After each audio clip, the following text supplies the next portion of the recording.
What's up, guys? My name is Elias, and I officially turned 30 this May. So, as a lover of comic books and comic book movies, I decided to watch, review, and rank every single live action, theatrically released Marvel and DC film dating as far back as the 1950s to now in a series I call The Road to 30.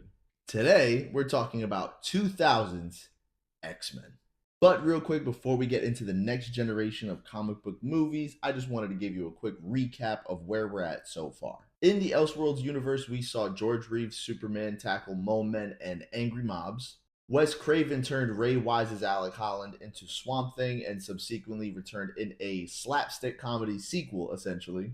Howard the Duck saw himself being teleported to Earth in order to stop a angry worm-like alien creature, and Shaquille O'Neal played Steel.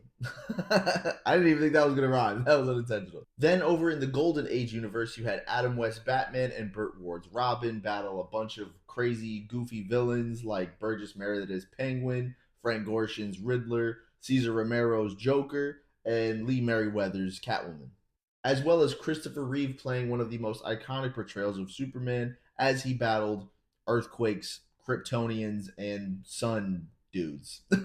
Dudes made from nuclear bombs that were thrown into the sun. And Helen Slater's Supergirl was there as well. Kind of in her own movie that might as well not even be connected to anything else. And aside from the Elseworlds and Golden Age universes, you also had Tim Burton's Batman universe. Michael Keaton, of course, played the character for the first two films, Batman and Batman Returns, and then was replaced by Val Kilmer in Batman Forever, who was replaced by George Clooney in Batman and Robin, and the movies just kind of went all over the place as they went along. And of course, as our first theatrically released Marvel film was Howard the Duck, and he doesn't belong in the Elseworlds universe. I kind of misspoke, but whatever. We also have Blade, Wesley Snipes, ushering in a new era of the Marvel Universe and saved Marvel from bankruptcy, essentially. Now that we're all caught up with all of the Marvel and DC movies from 1951 to 1998, it is time to talk X-Men. Perhaps this movie's biggest boasting power is in its cast. Now, even though actors like Ian McKellen and Patrick Stewart were essentially set for Magneto and Charles Xavier, James Marsden was set to be Cyclops, Halle Berry as Storm, Famke Janssen as, Jean Grey, and the list goes on and on and on. The biggest thing that was possibly divine intervention was Hugh Jackman getting the role as Wolverine. Quick background in case you don't know, Dougray Scott, who was the villain in Mission Impossible 2, and he's played a villain in various different characters throughout all types of mediums. He was set to be Wolverine. He was already casted. They were gonna do filming. He was actually in a newspaper saying, "All right, this is your cast now," and he was Wolverine. But because Mission Impossible 2 had to go and do reshoots, they needed Dougray Scott, aka he was unavailable to film X-Men. And so, thanks to Russell Crowe's suggestion to Bryan Singer, they casted Hugh Jackman. And can you really imagine anybody else as Wolverine if not Hugh Jackman? Like he is Wolverine. He's what he did for Wolverine, what Robert Downey Jr. did for Iron Man. And I don't think I'm going to see any real arguments against that. Of course, fans were up in arms at first simply because he doesn't fit the 5'3" stature of the comic character. But once he was in action, especially when you open up with that cage fight and he just beats the brakes off this guy with like 2 hits, everybody was like, all right, that he might actually be Wolverine. Like, I think he got that.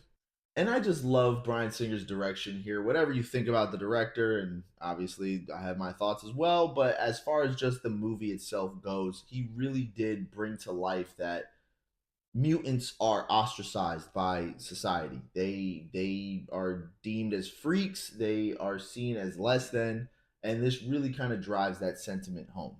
You have politicians like Senator Kelly against them. You have the dudes in the bar when we first meet Wolverine and Rogue that they call him a freak just because he has powers. And for the movie to just open up with Magneto as a kid during the Holocaust times, and he's trying to open the gate because he wants to get to his mother, his parents, and it's just to open the film up like that was just like, oh, we're going in like a darker direction here. We're going in a more serious direction for this. This is not going to be some comic book movie. This is going to be like what if the X-Men were real? And I think we were in that era. This began that era really of what if these characters were in the real world? What would it be like? How would people react to them? How would they react to the rest of the world? And I really just love this first movie for that. Of course, in general, just seeing the X-Men on the big screen is insane. Like to see them in live action doing anything and just interacting with each other is crazy. I grew up with X-Men comic books. My brother had thousands of comic books, mainly DC, Batman, Superman, Green Lantern, all that. But of course, on his Marvel side, he had Spider-Man, X-Men, Daredevil. Like those were the characters I grew up with. So seeing X-Men in live action, even though I was only 4 years old when it came out, I can't even tell you how many times I've seen the movie. I could probably quote the entire thing. I know every music cue, and that score, by the way, is absolutely insane. It's nuts. It's one of the best scores out there. And I've always loved revisiting this movie. Is it light on action? Absolutely. This is not an action heavy movie. Even though its action bits are pretty cool, this is not that kind of movie. And the battles themselves, they're not like spectacular. They're not extravagant battles. There's no real spectacle in this movie, but this is such a character based, grounded take on the material, and I really dig that for how ahead of its time it kind of was, and I don't think people give it enough credit for being that. Of course, you get some corny one liners in here, like Storm's, what happens to a toad when it gets struck by lightning? Same thing that happens to everything else. Like, it's not a good line. You also get some, like I said, some corny action.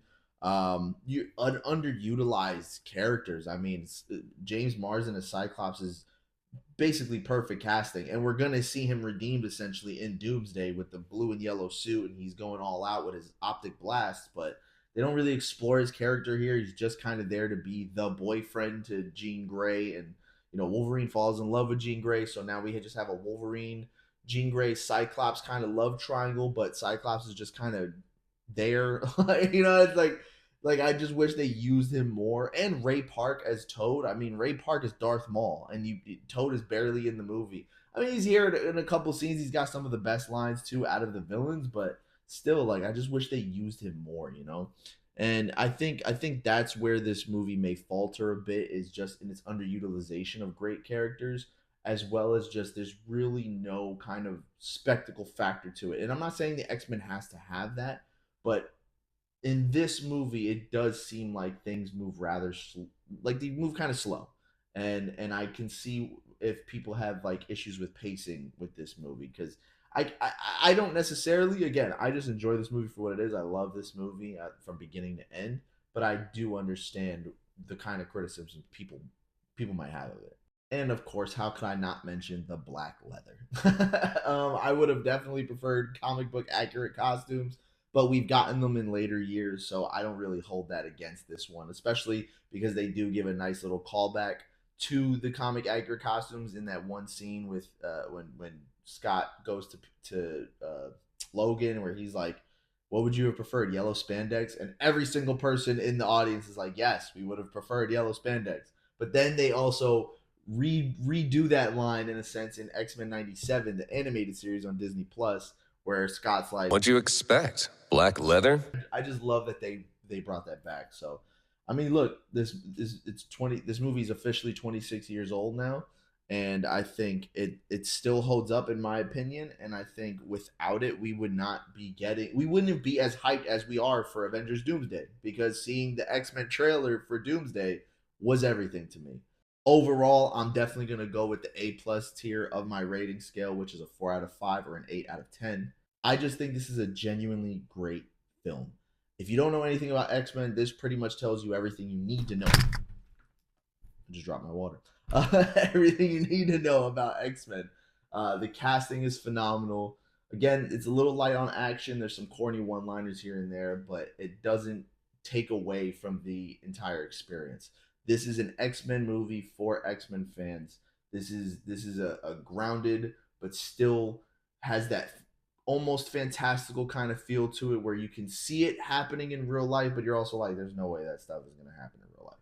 But I just love that this movie kind of ushered in a new generation of comic book movies, And like I said, without this movie, we would not be as hyped as we are for the new Avengers movie. I don't think, at least in my opinion.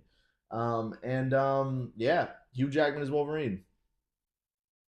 Iconic, iconic.